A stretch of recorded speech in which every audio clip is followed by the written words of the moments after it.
Greetings, my friends. You've made it. Welcome to paradise. Welcome to Bali. I hope you are all enjoying your reward and for being the leading edge that made liberty soar.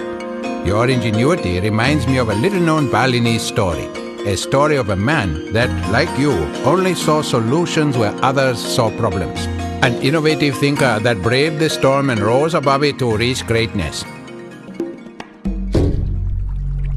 Our hero lived in a small village alongside the sea. Like the other men in the village, he was a fisherman, and the sea was his livelihood. But the village's fishing area had become depleted.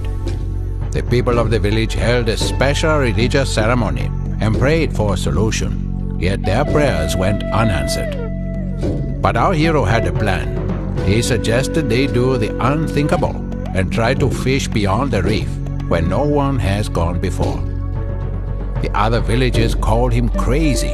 They thought these plans were too risky. Their boats were far too primitive to stand up to the currents, waves, and torrid storms on the other side of the reef. But our hero knew he had to do something different. He had to step up, even if he had to do it alone. If he didn't take the lead, he knew his family would starve. He set sail, and after several kilometers, he passed the reef and entered the deep, vast ocean far beyond where anyone had been before.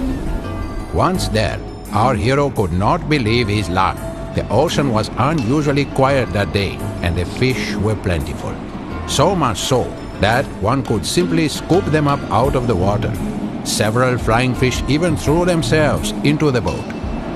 Our hero filled his boat to the brim and was about to set back for the shore.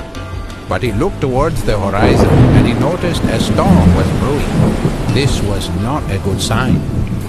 He knew he needed a plan. He tried to sail away, yet soon it became clear that he could not outrun the storm. In a moment of desperation, he prayed to Varuna, the god of the sky and of the water. But he did not pray for a miracle, but instead he prayed for the wisdom to get himself out of harm's way. Then, much to his surprise, and if thrown by Varuna, a flying fish flew into his boat.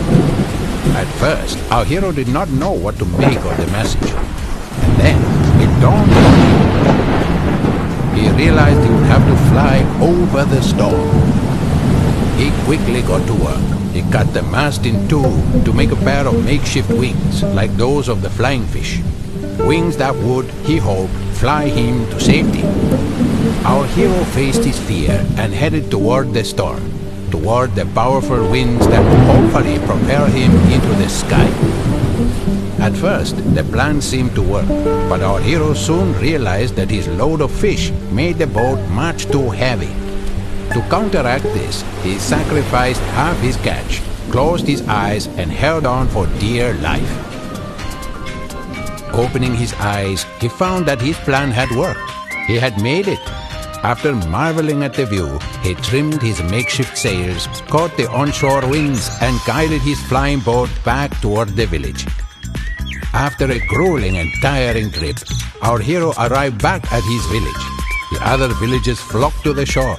They saw his boat filled with his bounty, and they were in awe. He received a hero's welcome. In the days to come, our hero passed on his knowledge and taught the other villagers how to make his infamous flying boat. He shared his knowledge and his skills, allowing each man to catch just enough fish for his respective family. So, you wonder, how does this relate to you? Like our hero, you are being rewarded for going further, flying higher, and setting new standards and showing no fear. And most importantly, you are being rewarded because you are not afraid of doing things differently, not afraid to go the extra mile. Now it's up to you to close this chapter and step up